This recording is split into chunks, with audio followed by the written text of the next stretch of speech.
L'agriculture, hier et aujourd'hui, c'est une réalité en République démocratique du Congo et c'est une matière à la radio-télévision nationale congolaise. Mesdames et messieurs, bonjour, bienvenue dans votre magazine agricole. Ici, nous sommes à la ferme Tibériade, dans la commune de Mongafula, à Kimwenza-Gare, où nous allons parler de la reproduction et la production des poissons en République démocratique du Congo. Pour concilier la théorie à la pratique, nous recevons pour vous l'ingénieur agronome Léon Bouamayama. Avec lui, nous allons parler, expliquer et expliciter. Nous allons suivre tous ensemble.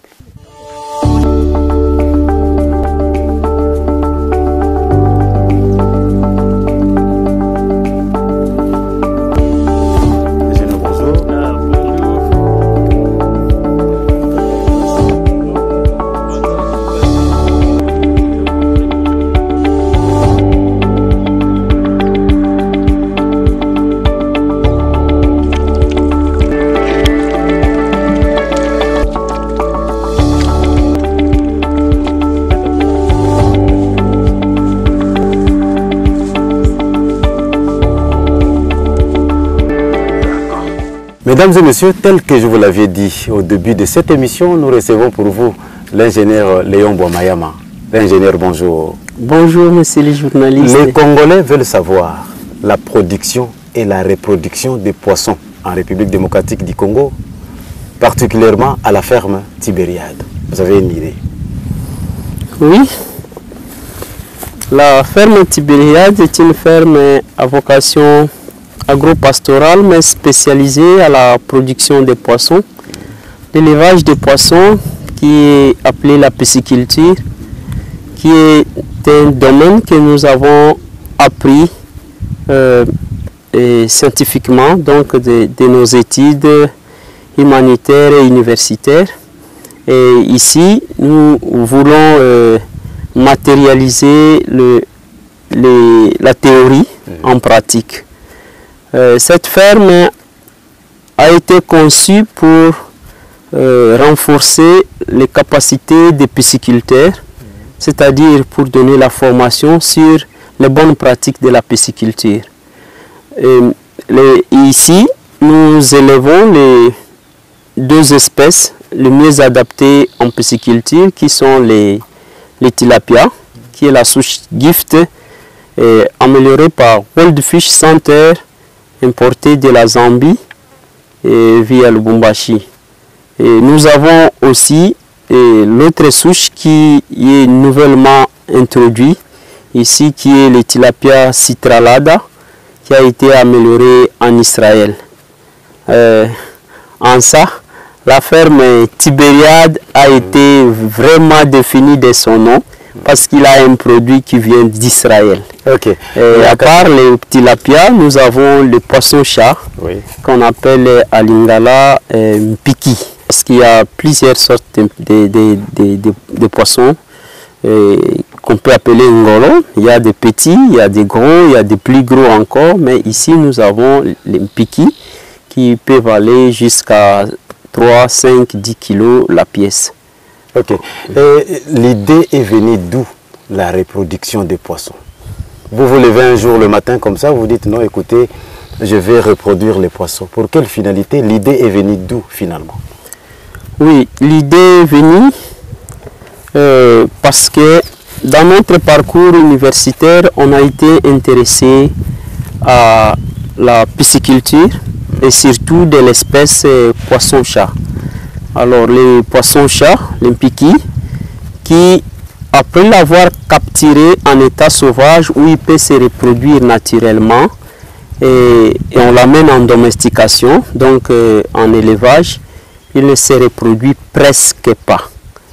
Et c'est pourquoi nous avons appris à intervenir pour les reproduire afin de faire l'expansion de l'espèce, parce qu'il est le mieux adapté en pisciculture et le plus consommé aussi parmi les consommateurs, les Congolais. S'il faut bien dire, tout ce que vous êtes en train de faire à la ferme Tibériade, donc vous l'avez appris à l'école.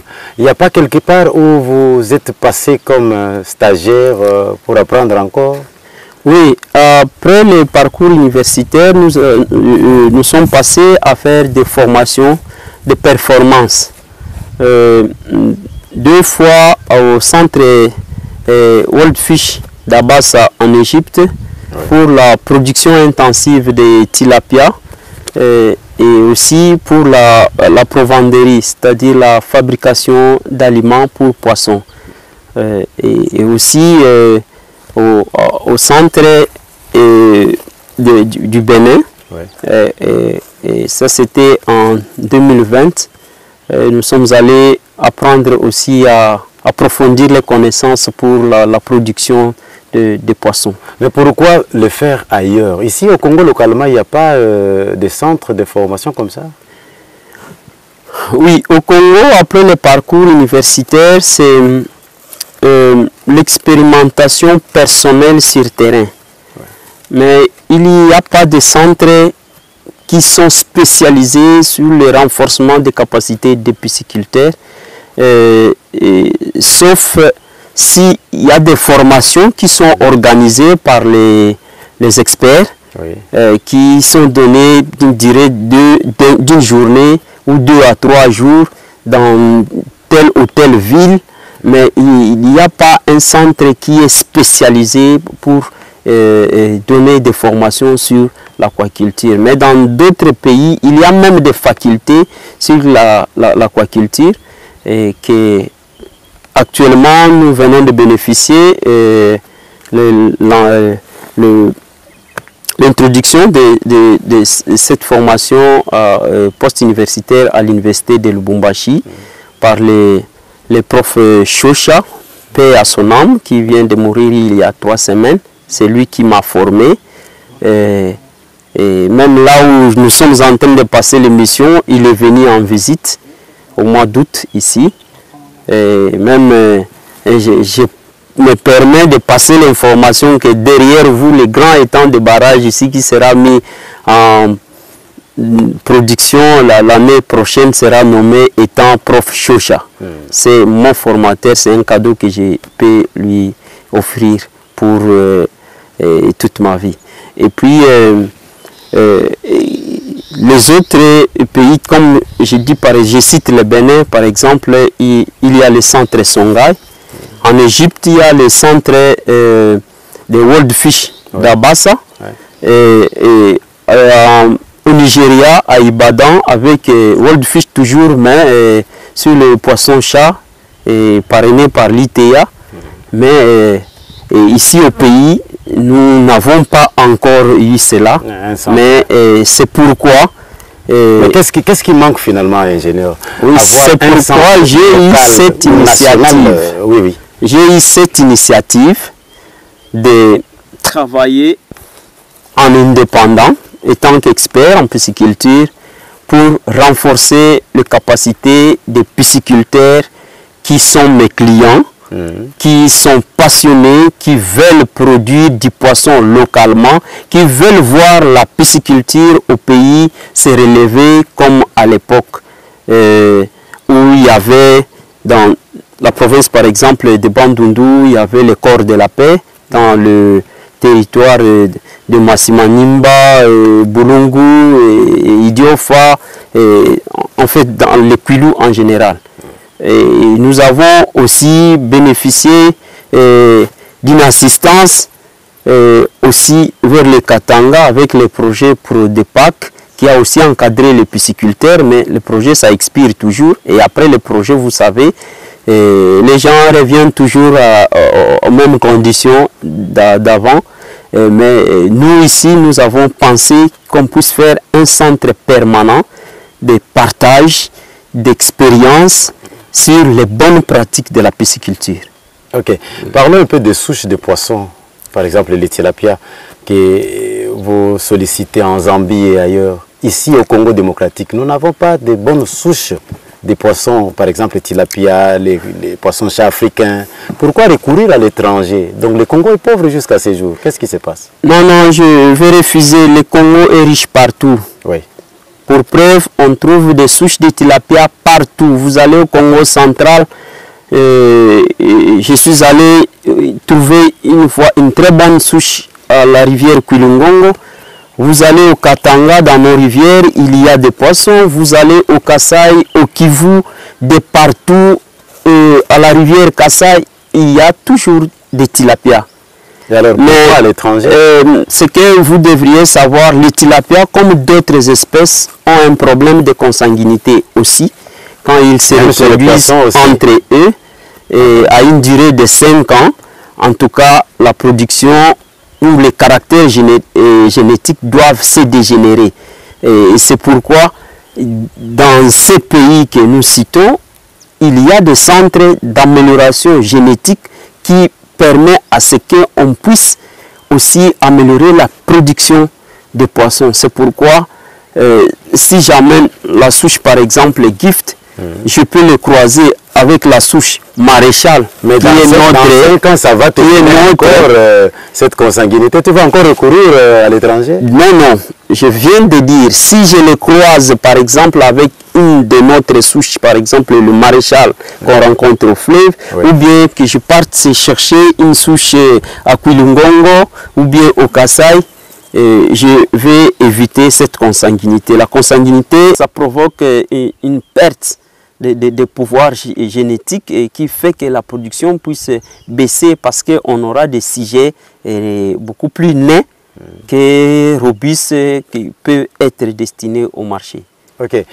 Nous sommes passés d'un étang à un autre. On a vu les poissons, les ngolo, comme on appelle ça à Kinshasa ici, les tilapias et tout ça. Mais pour quelle finalité? Et après, vous allez vendre ça et comment ça? Non, c'est comme je vous dis, pour les ngolo, ici les centres, ça a la vocation de production d'alevins de qualité. Donc c'est un centre où nous reproduisons pour vendre aux pisciculteurs les alevins de qualité qui vont aller grossir. Comme je viens d'expliquer là, je ne peux pas prendre les gifts entre eux pendant longtemps pour fournir à un pisciculteur afin d'avoir de bonnes productions.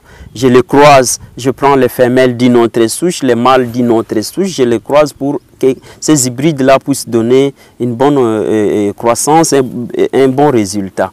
Et tout comme chez les ngolo aussi, on ne doit pas avoir les ngolo de même famille.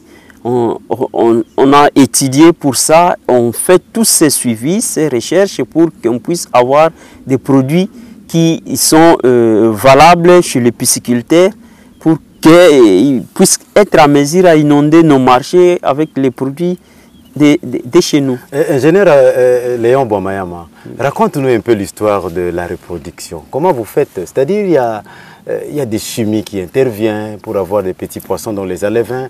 Comment vous les faites? Parce que eux-mêmes, le poisson dans l'eau, ils se multiplient déjà. Pourquoi encore reproduire comme vous le faites? Raconte-nous un peu, c'est quoi l'affaire?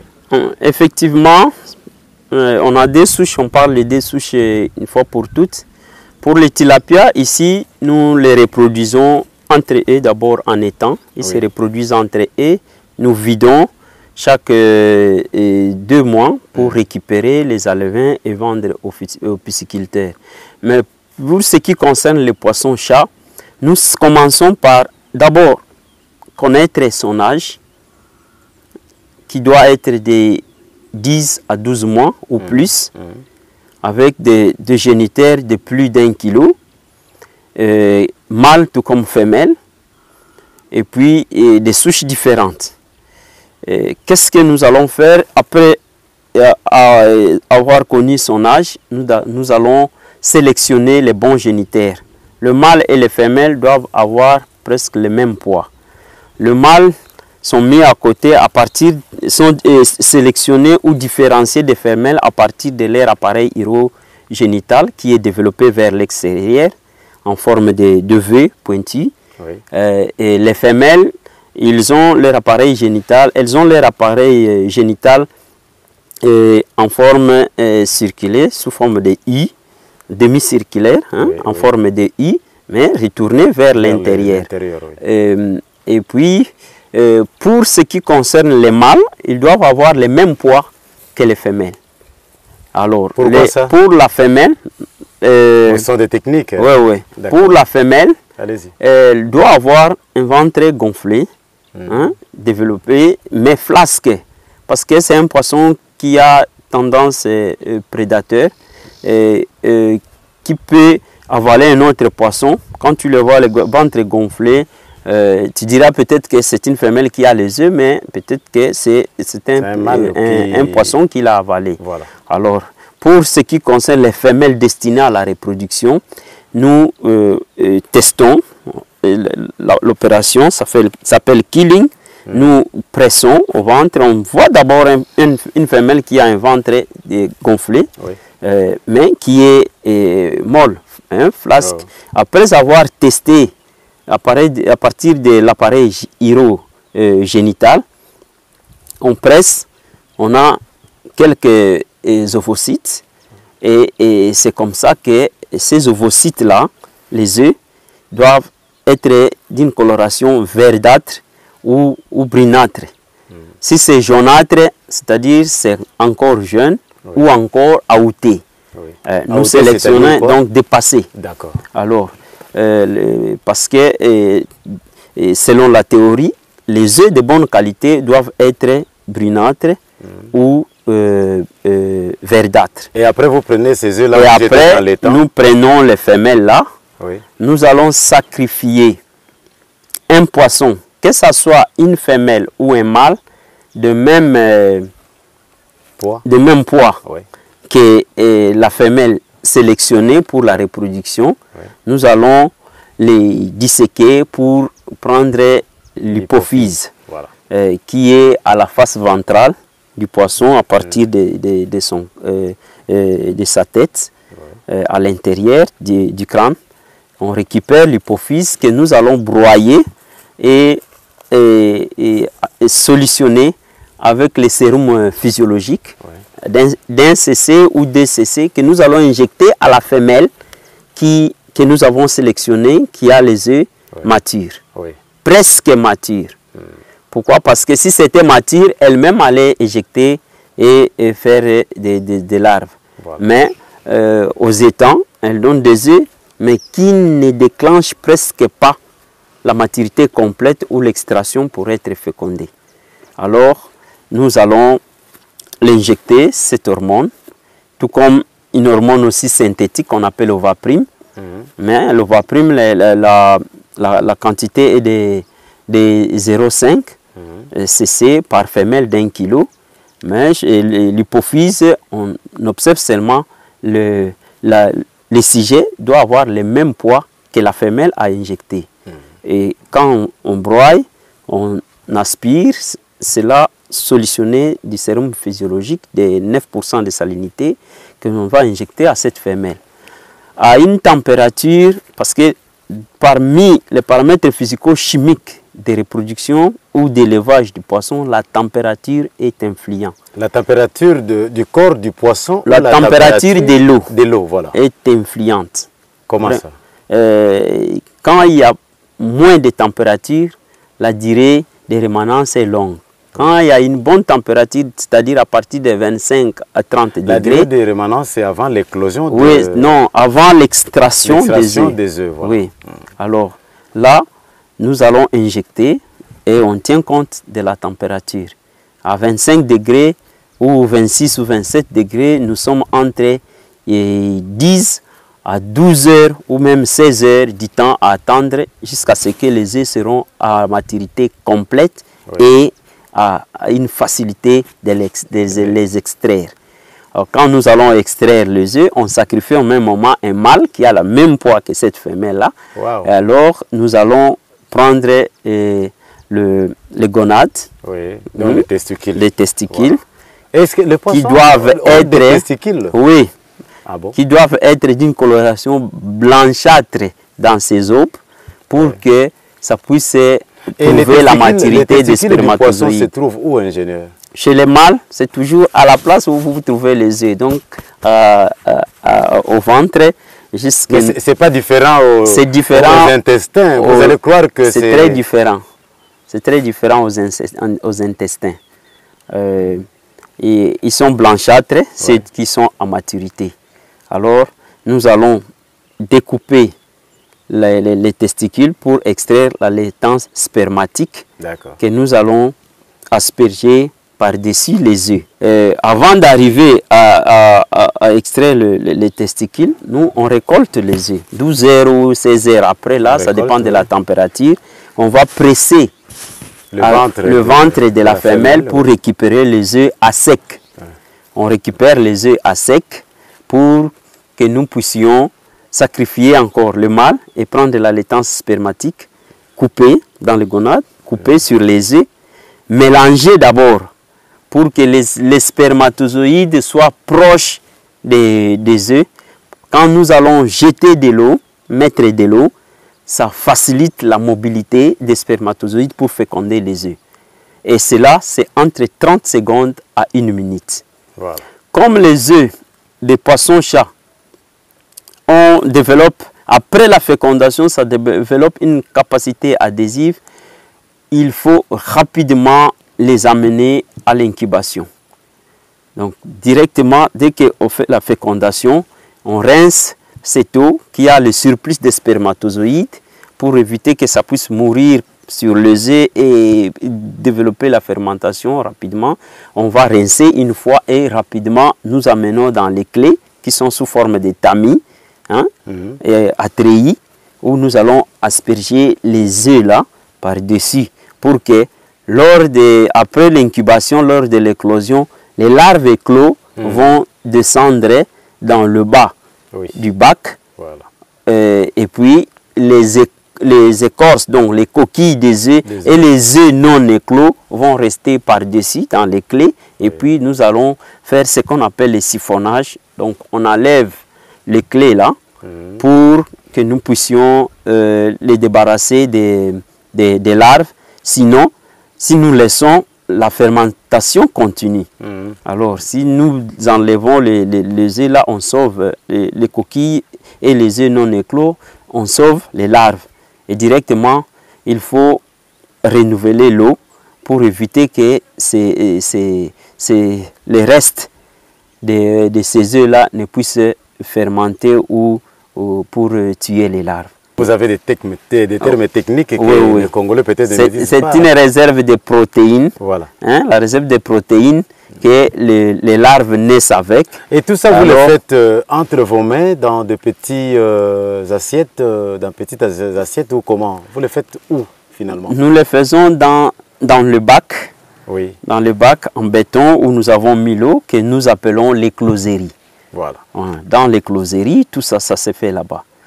Ce qui se fait à l'extérieur de l'eau, c'est seulement l'extraction des œufs et la fécondation. Okay. Dès qu'on féconde, directement, on les met en incubation dans l'eau parce qu'ils vivent dans l'eau et dépendant de cette bonne température, nous allons attendre l'éclosion entre 23 heures à 57 heures. Tout dépend de la température. Mais à 27-30 degrés, nous sommes entre 23 à 25 heures, nous avons déjà l'éclosion. Et après l'éclosion, nous les laissons pendant 48 heures pour la résorption. Comme j'ai dit, le fait qu'il va bouger, il va dépenser de l'énergie qui va consommer les réserves de protéines qu'il est né avec dans le sac vitellin avant de lui donner la nourriture. Ok. Ingénieur agronome, nous vous donnons un petit temps pour respirer. Nous sommes en train de parler de la reproduction de poissons en République démocratique du Congo avec l'ingénieur Léon Bouamayama à la ferme Tibériade. Vous entendez, vous écoutez, vous maîtrisez, je pense, comme moi, parce que ce qu'il est en train de dire, selon moi, c'est plus qu'une université. Nous devons faire ça comme ça pour qu'il y ait une très grande production en République démocratique du Congo et aussi lutter contre la faim, la sous-alimentation et le chômage dans notre pays. Alors, ingénieur Léon Bouamayama, après l'écloserie, les poissons, vous les gardez dans les étangs où il y a des éleveurs qui viennent pour s'enquérir et puis oui, la chaîne de production là, se passe comment? Oui, après l'éclosion, 48 heures, nous commençons à les nourrir durant 45 à 60 jours pour les livrer aux pisciculteurs qui vont aller faire la mise en charge définitive dans leurs étangs. Et à cette période-là, on a des alevins qui ont une taille entre 5 et 10 grammes ou 20 grammes pour les précoces. Oui. Et comme ça, quand ils les mettent en étang, ils vont les nourrir avec un aliment approprié pour les besoins de l'espèce. Que ce soit, si c'est les tilapia, il y a un besoin en termes de protéines, parce que les poissons, pour nous, c'est un aliment qui est très riche en protéines. C'est une source de protéines d'origine animale. Oui. Et même dans leur alimentation aussi, ils exigent un taux de protéines qui est recommandé selon l'espèce. Okay. Par exemple, les tilapia, il a un taux qui est recommandé et le poisson-chat a aussi un taux recommandé. Oui. Est-ce que vous pouvez confirmer avec votre volonté, votre savoir-faire, que le poisson reproduit par vous et élevé par les éleveurs, je ne sais moi dans quelle ferme, ont des qualités pour la consommation en République démocratique du Congo? Et comment? Pourquoi je pose cette question? Nous circulons ici à Kinshasa, à Kinkole et partout ailleurs. Nous avons les maboké, les poissons sauvages qu'on consomme. Quelle est la différence aussi entre ces poissons consommés sauvagement et ce que vous êtes en train de faire? C'est la même chose ou comment? Oui, ce sont des poissons. Monsieur le journaliste, souvenez-vous, en 1960, nous avons eu l'indépendance, on était à 20 millions. Aujourd'hui, nous sommes à combien? Vous avez la réponse. Nous dépendons toujours du fleuve parce que depuis 1960 jusqu'à aujourd'hui, on pêche jour et nuit sans même respecter les règles des normes de pêche en utilisant des filets à petite maille qui récoltent même les larves, même les alevins, même les génitaires à toute période. Et la démographie ne fait que se multiplier année par année. Et ce n'est pas au fleuve ou à nos lacs que nous devons nous suffire pour manger du poisson. Et surtout que le poisson, c'est un aliment culturel pour nous. Nous devons en produire. Et ce que nous produisons et ce qui vient du fleuve sont toujours des poissons. La différence est que ce que nous produisons, nous savons quoi les nourrir, pour quels besoins. Et quand je dis que j'ai produit un poisson, je sais qu'il a eu un besoin d'un taux de protéines, par exemple, de 37% pour les tilapia, de 45% pour les poissons-chats. Par rapport à ceux qui viennent du fleuve, ils se débrouillent. Ils se débrouillent pour se nourrir. Et pour qu'il fasse par exemple 1 kilo, ça lui prend toute une année, le génitaire en état sauvage. Et pour que nous puissions faire 1 kilo en pisciculture, il nous faut 4 à 6 mois. Et vous voyez cette différence. Même s'ils sont très bien nourris, la durée peut baisser mais jusqu'à 3 mois après la mise en charge. Surtout pour les précoces. Ok, nous sommes à la reproduction des poissons et nous sommes en pisciculture. Okay. Nous voulons citer dans notre émission l'agriculture hier et aujourd'hui, ingénieur agronome Léon Bomayama. Vous avez un message, les Congolais sont en train de vous suivre, le ministre de l'Agriculture, de l'Élevage est en train de vous suivre à la RTNC. Vous avez un message par rapport à la reproduction et la consommation des poissons dans notre pays. Vous avez la parole.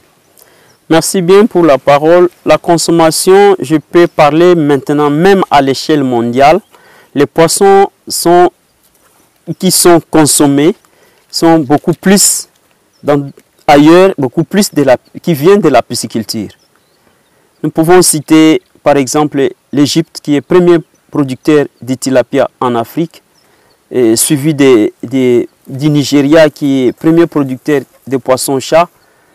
Et tout ce monde se sauve des poissons ici de la pisciculture. La pêche y existe, oui, mais personne n'ignore que la pêche est en train de perdre sa production pour les conséquences que nous sommes en train tous de subir des réchauffements climatiques et des manques aussi de respect des normes de pêche qui font que la production de pêche puisse baisser. On peut dire mais que la les difficultés que vous rencontrez déjà. La pisciculture augmente. Pourquoi? Nous avons beaucoup d'espace pour produire les poissons, des techniques maîtrisées pour augmenter la production et pour particulièrement les Congolais, nous ne pouvons de nous encourager à faire la pisciculture. Pourquoi? Parce que Dieu nous a donné un milieu, un environnement qui est scandaleux en ce qui concerne la production de poissons. Nous avons beaucoup d'eau, de l'eau douce. Nous avons le bon climat pour produire les poissons.